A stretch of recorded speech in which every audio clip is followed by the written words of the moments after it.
It says thinking, evaluating the response, piecing together family connections, piecing together family ties, making stuff up, breaking down the family tree, killing extraneous cousins. The AI fix a digital zoo. Smart machines, what will they do? Flies to Mars or bake a bad cake? World domination, a silly mistake. Bots with brains and... Hello and welcome to episode 16 of the AI Fix, your weekly dive headfirst into the bizarre and sometimes mind-boggling world of artificial intelligence. My name is Mark Stockley. And I'm Graham Cluley.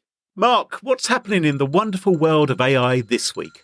OpenAI announces GPT-4o1, an AI that can reason. AI traffic lights that prioritise cyclists over cars tested in the UK. Chai Discovery is an AI for drug discovery. AI needs to be injected into police force like heroin into bloodstream, says leading officer. AI can change belief in conspiracy theories, study finds. Google is using AI to make fake podcasts from your notes. What? I'm sorry, it's true. Bad luck, everybody, I'm afraid. Bad luck. All good luck. There's this new feature, audio overview. So Google last year announced a new product called Notebook LM, an AI note-taking app. One of the hundreds of new products Google launches every year, and probably one of the scores which they close within a few months. I was just thinking that, yeah. We all miss Google Reader and a few other things, don't we? But anyway, this apparently, they call it an experimental feature. It will take your documents, your slides, your charts, and indeed your notes, anything which you've written, and it will turn it into a podcast where you have a couple of people bantering back and forth, as though anyone would want to listen to a couple of guys chit-chatting away and bantering about a topic. Seems insane to me. Are we supposed to be reading charts and taking notes? Some people have been trying this out. I was reading an article on The Verge and they gave it some sample notes about the invention of a light bulb. Right. And they said it was really weird because out the other end came a 10-minute long podcast, two hosts holding a light-hearted discussion about how Thomas Edison wasn't the only person behind the light bulb. In the end, it's a story about teamwork and making the dream work. But there were some oddities as well. According to The Verge, they said the hosts could almost be mistaken for human podcasters. Now, to be honest, I've heard a lot of podcasts like that. Maybe that's a little bit too close to home. But apparently they kept on emphasising BAM! They would say BAM! In the middle of a sentence, and they'd use phrasing like messy as heck. I don't know if that was a quote from Thomas Edison or not. So there were a few quirks. The AI sometimes would spell out certain words like PLUS. So it wasn't completely natural. Apparently one of the AI hosts as well, rather than saying platinum, would say bling, bling metal. So...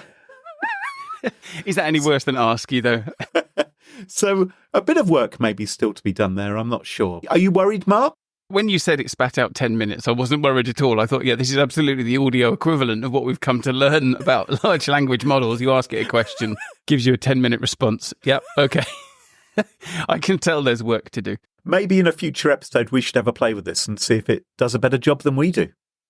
Yeah, so if you never ever hear about this, that means we played with it and it did do a better job than us. And then we're going to bury it. Something else that's probably going to do a better job than us is GPT-4o1.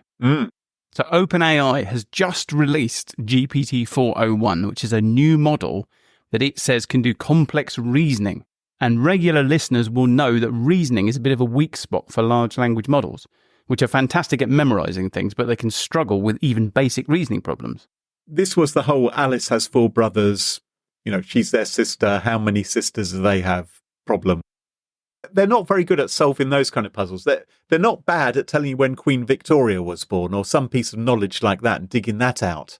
Yeah, to be fair, they're really, really good at some things. But the Alice in Wonderland test that you're talking about is a basic reasoning test. And as we discovered in one of our earlier episodes, if you put the Alice in Wonderland problem into a modern LLM, the chances are you're going to get some sort of weird, comical, spiralling response. Anyway, I thought we could put this to the test. Okay. So we talked about the Alice in Wonderland test before, but there is a more advanced version, and it goes like this. Alice has three sisters. Right. Her mother has one sister, who doesn't have children. She has 7 nephews and nieces, and also 2 brothers. Oh, hang on. Alice's father has a brother who has 5 nephews and nieces in total, and who also has 1 son. How many cousins does Alice's sister have? Oh, for goodness sake. And so if your LLM can pass the first one, if you give it the second one, it normally struggles. And I actually think that there's a bit of a catch in here, because I reckon that the wording is a bit ambiguous. So the answer, as far as I can see, the answer is either 5 or 9, depending on how you read the question. But anyway, I thought we could try this just to see if O1 has got any better. I have access to the O1 preview. Oh, how exciting. Okay. So I'm going to try this. It's got a different interaction. I quite like this. And what it does differently from the previous versions is it thinks about what it's doing. So I've heard about this. I heard it goes away and thinks for about 20 seconds. Yeah. And it says thinking, evaluating the response, piecing together family connections, piecing together family ties. Making stuff up. Breaking down the family tree. Killing extraneous cousins. May make me look silly. Answer 5. Oh. I've just done it in Gemini. It says 8. Oh, when I tried Gemini, it said 8.25. So far, I have had the answers 5 and 9 out of the O1 preview, which are the same 2 answers I think it could be. So I think it's doing okay. Okay. But basically, it agrees with me. That's my benchmark. It agrees with me. Okay, it must be good. Let's move on. Now, what's all this about conspiracy theories? So it turns out that AI can change people's belief in conspiracy theories. Researchers from MIT, Cornell, and American University found that chatbots can help reduce people's belief in conspiracy theories.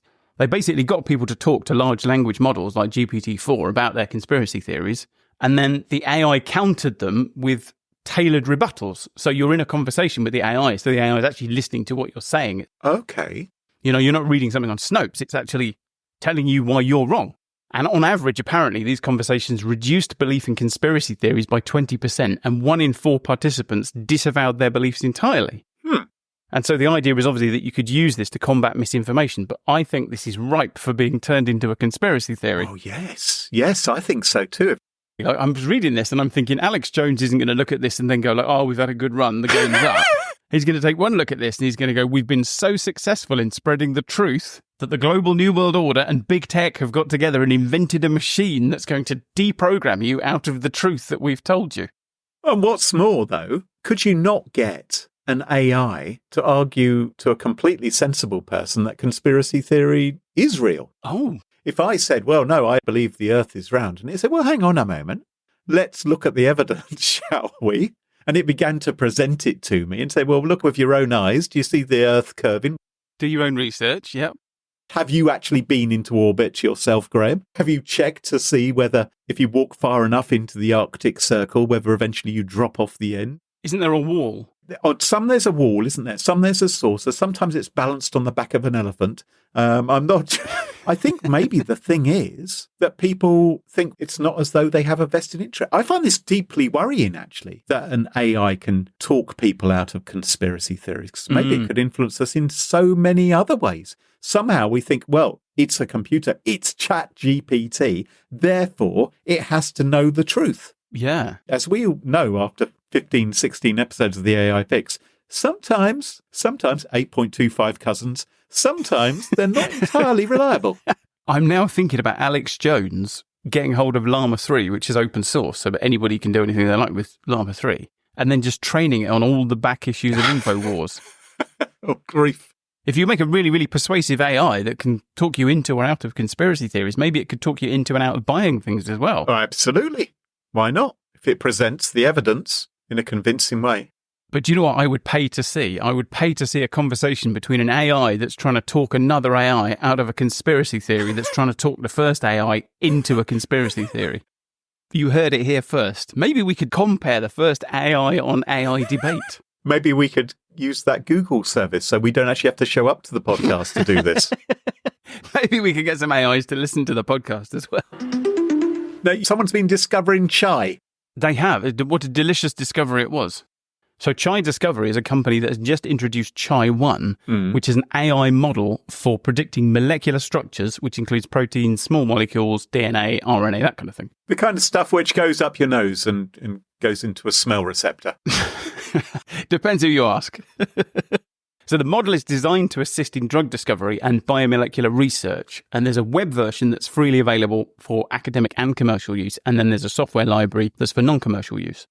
And most of this is completely over my head. So I asked ChatGPT how AI can help with drug discovery. And you know when AI's hit its sweet spot. You know, sometimes when you ask it a question, it's like, I don't really know anything about that. Maybe you want to check Google. But sometimes you ask it a question and it's like, it kind of rolls up its sleeves. Yes. And cracks its knuckles. And it's like, right. And it was one of those.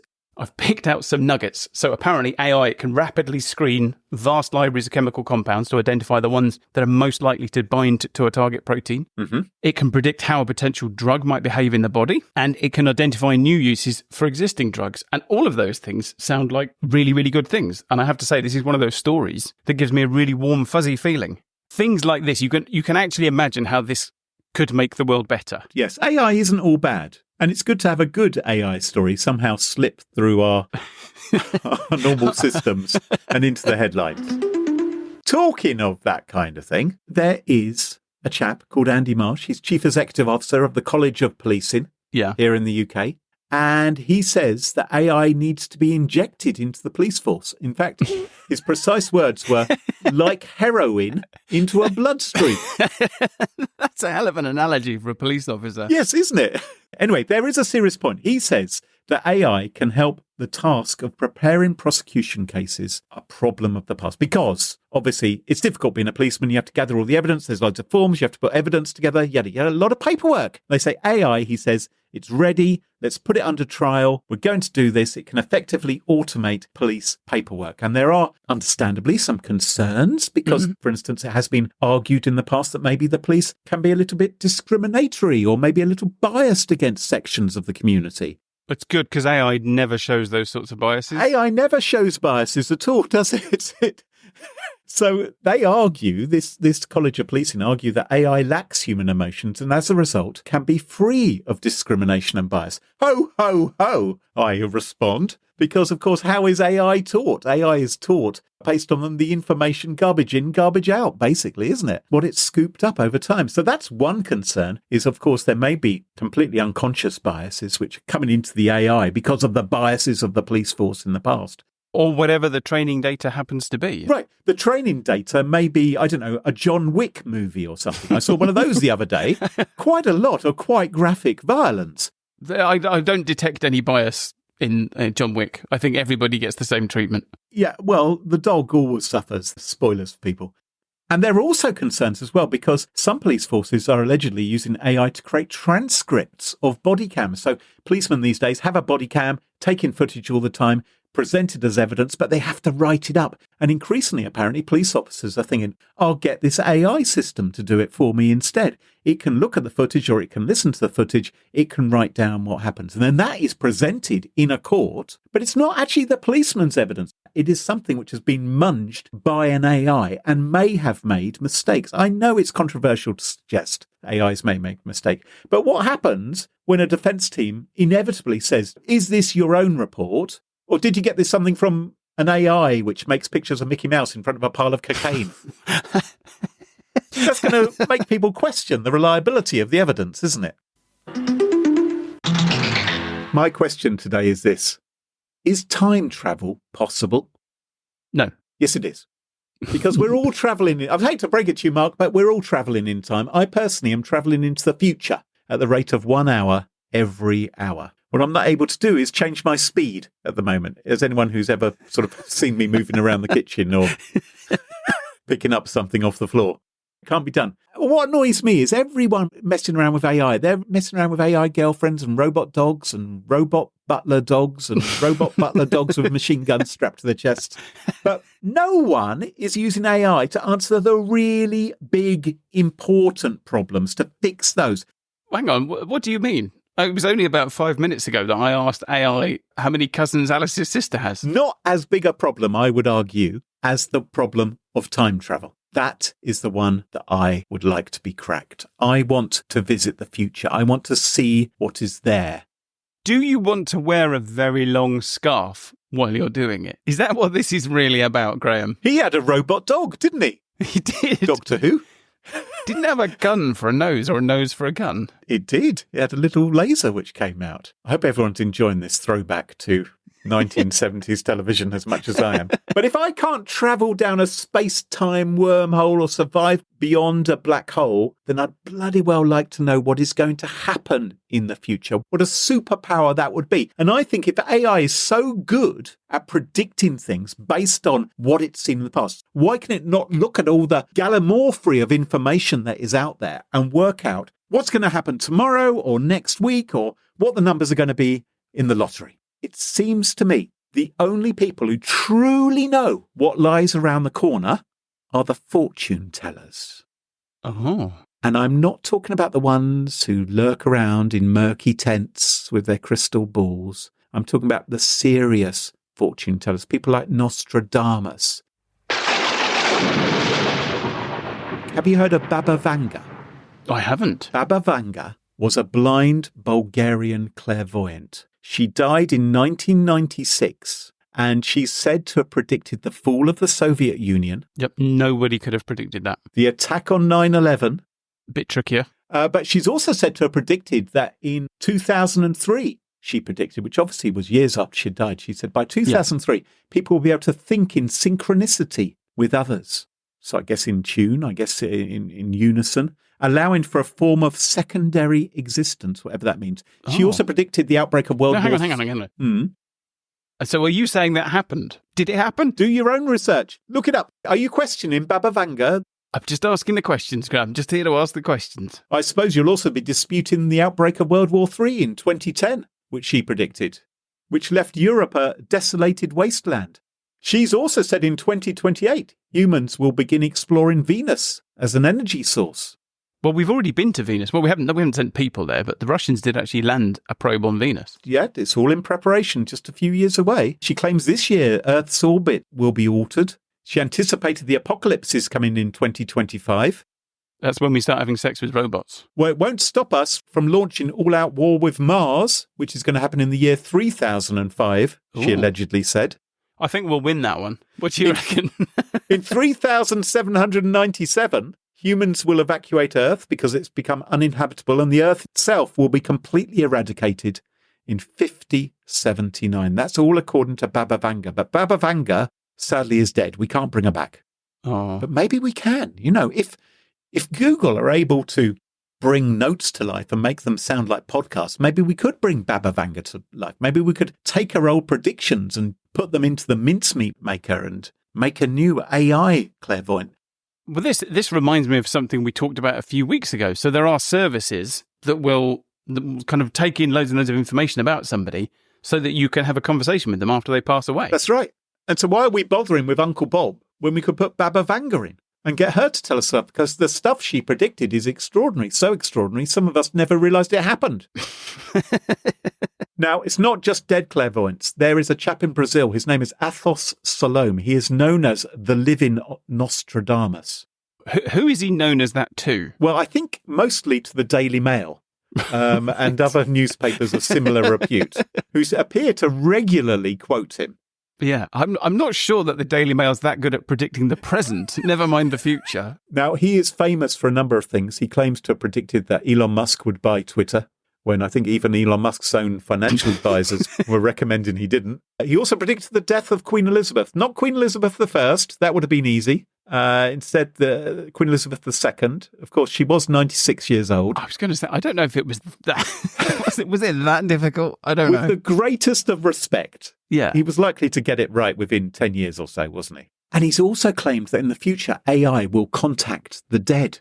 Oh, is this where you got the idea? Well, this is what I'm thinking of doing. I thought maybe we could get the Queen onto the podcast as a special guest using AI. No, of course not, Mark. What do you like? What a preposterous idea. He's made other predictions, though, about AI. He's predicted that AI will become awakened and self-aware, which might lead to a machine-led rebellion, that humans are going to contact aliens this year, which is a bit strange because Baba Vanga, the blind Bulgarian clairvoyant, she said that would happen in 2130, so they haven't completely agreed. Right now, he says, there's an asteroid abundant with rich materials hurtling for Earth, which will land safely next year. I don't think that's the normal way asteroids do it. Presumably, it's very, very small. Or it has a very, very large parachute. He says it's going to land safely next year, and there'll be a new space race as countries fight to get their hands on it. And there's going to be a war between China and Russia. Hang on, I don't want to cast aspersions on all of these predictions. Yes. I just feel it's my job.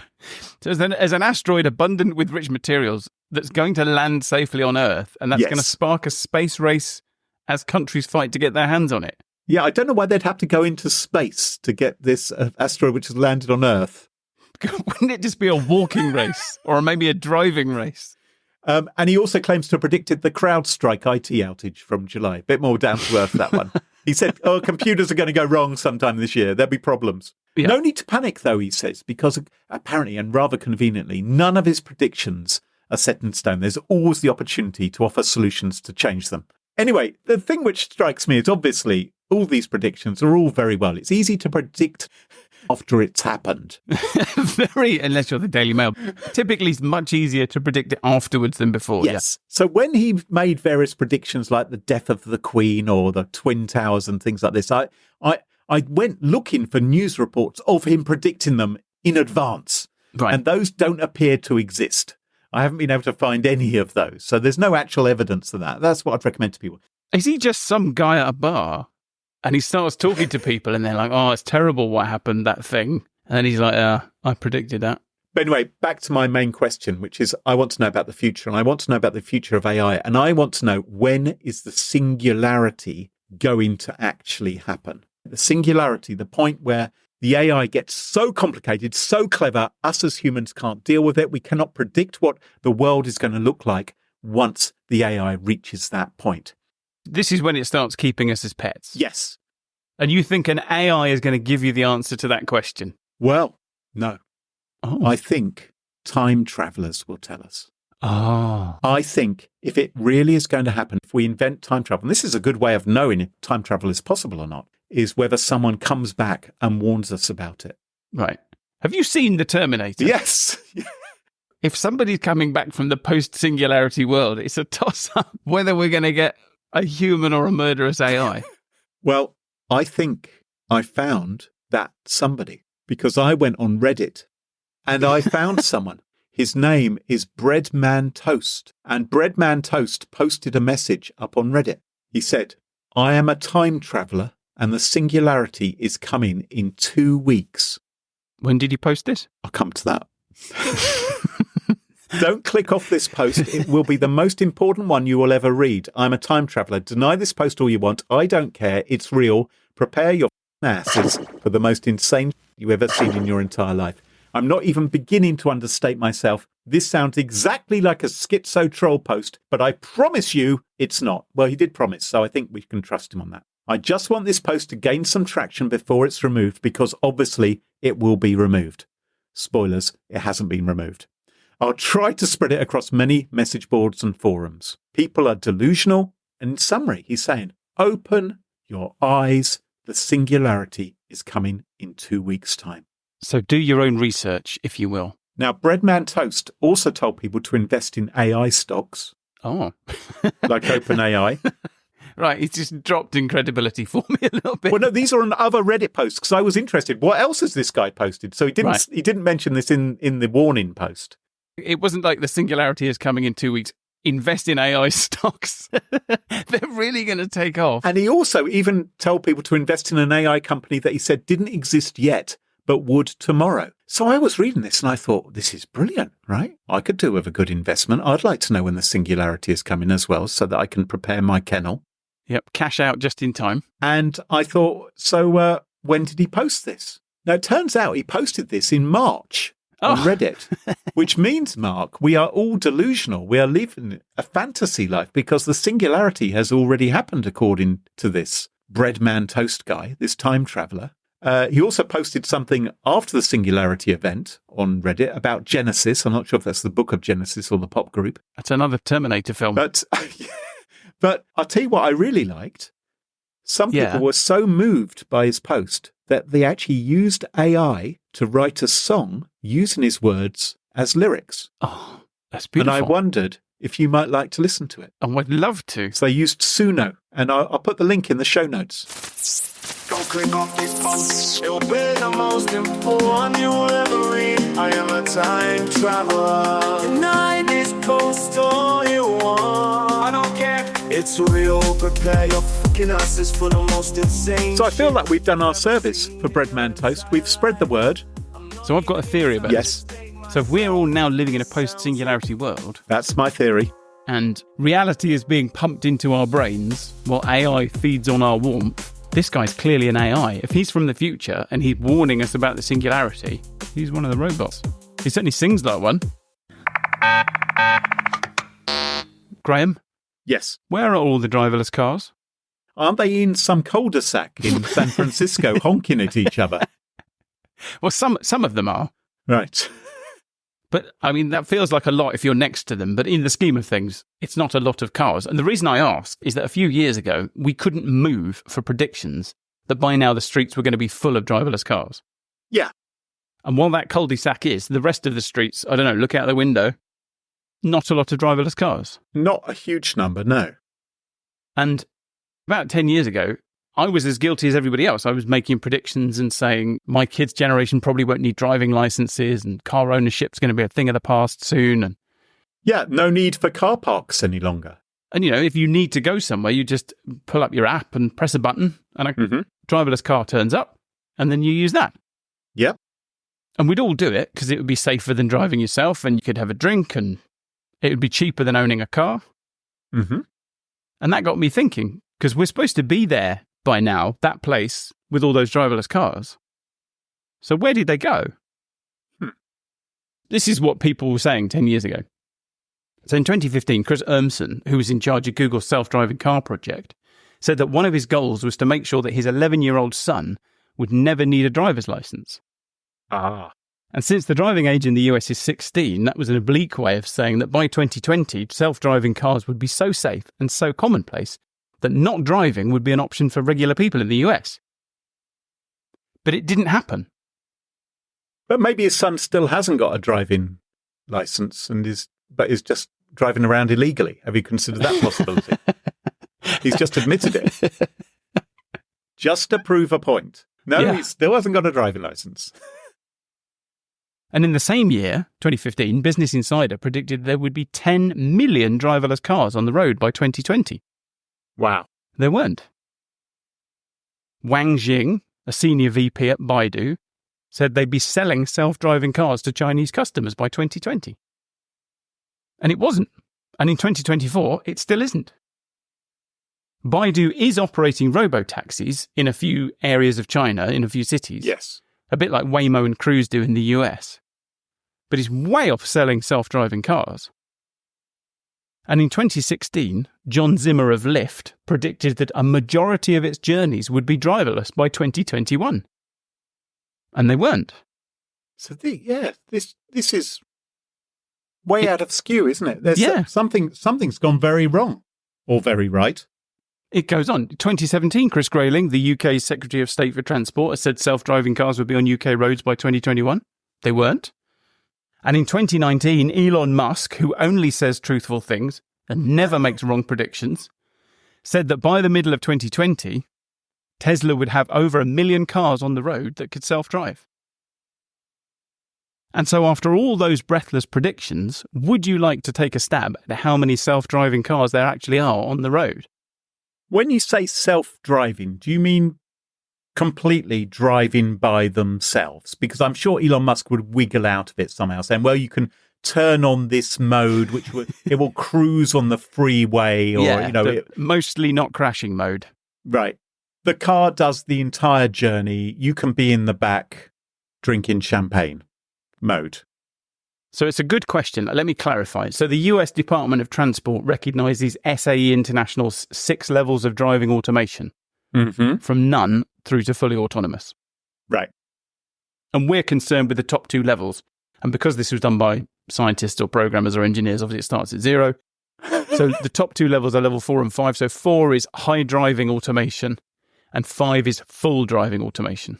Right. So for example, a Waymo taxi can receive remote assistance with navigation. So it's at level 4, which is high driving automation.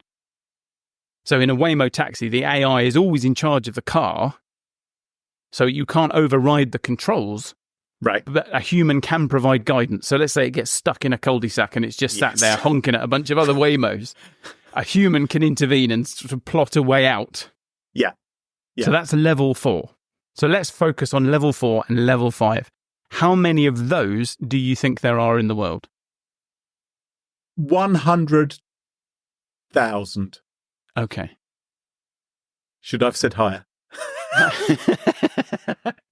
So you're saying 100,000? 100,000. Okay. It's actually very hard to find estimates for the number of autonomous cars on the roads globally. And by that, I mean AIs don't know. Yes, by that, you've asked an AI and it says, oh, I don't know.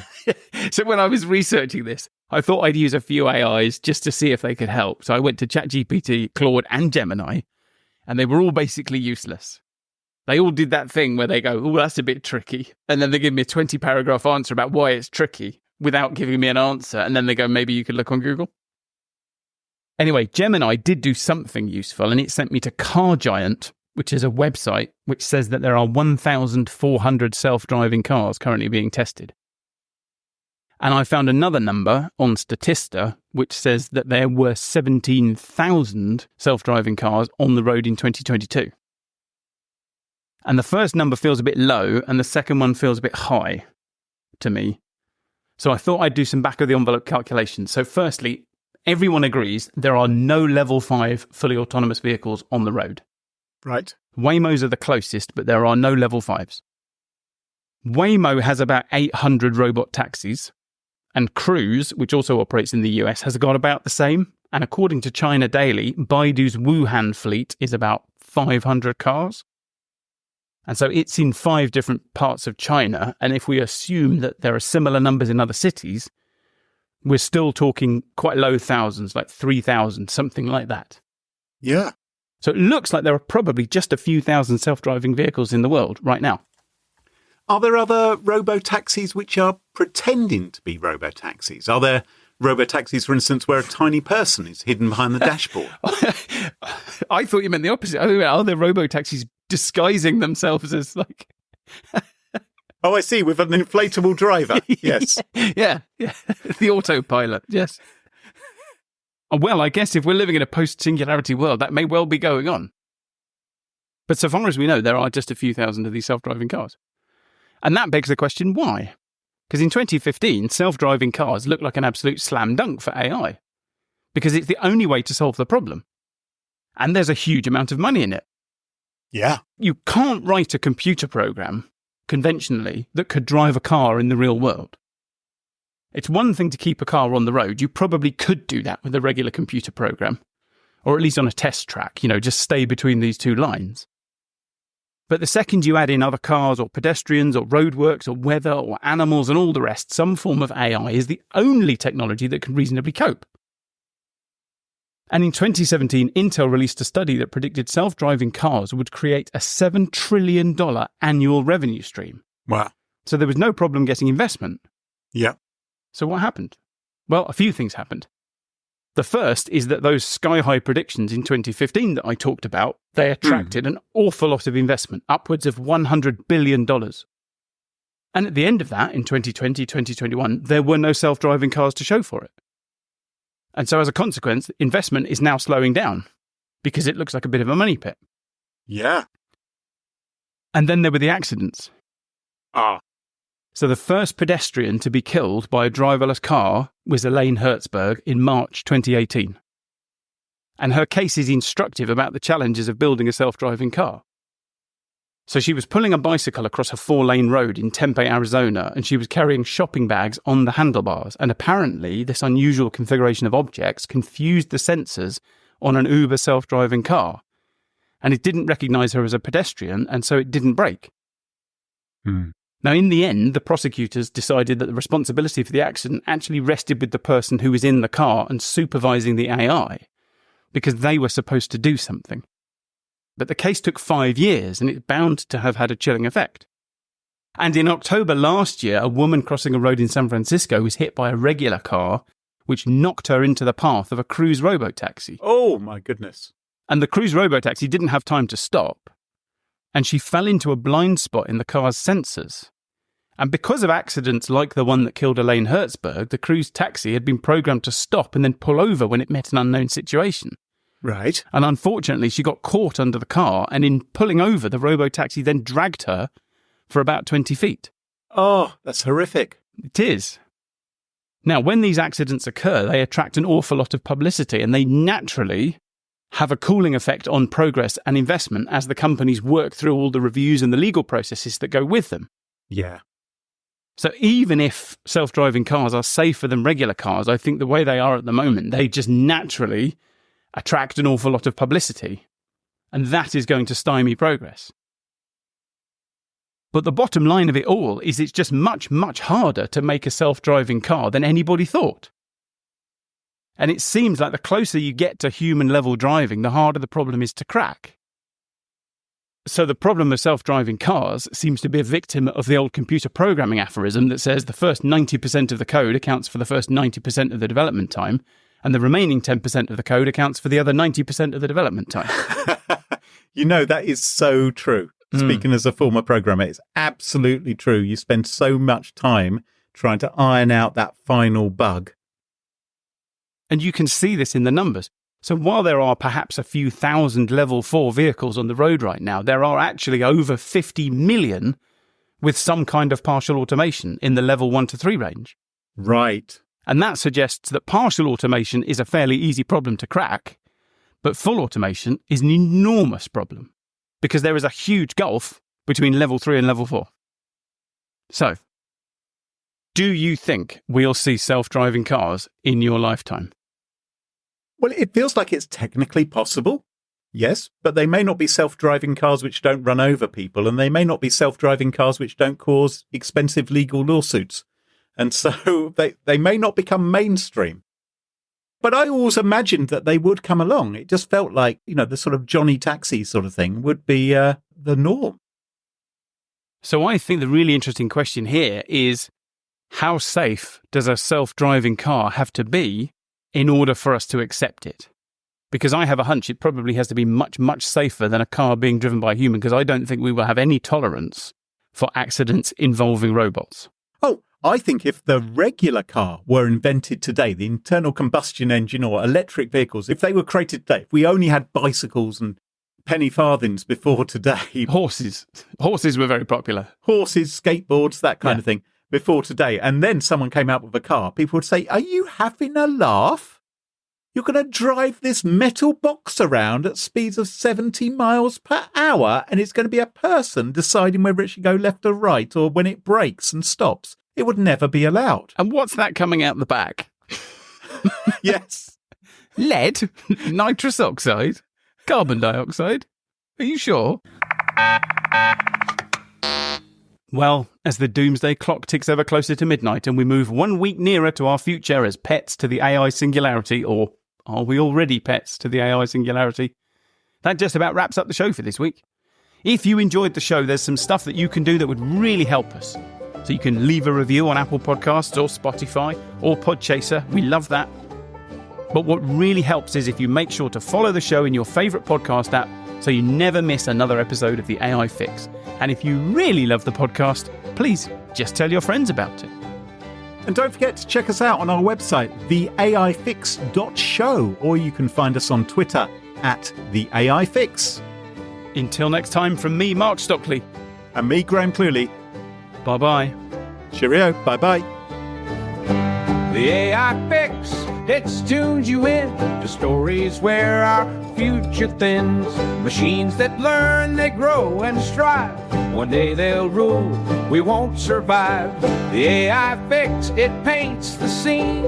A robot king, a world obscene. Will serve our masters built of steel. The AI Fix, a future surreal.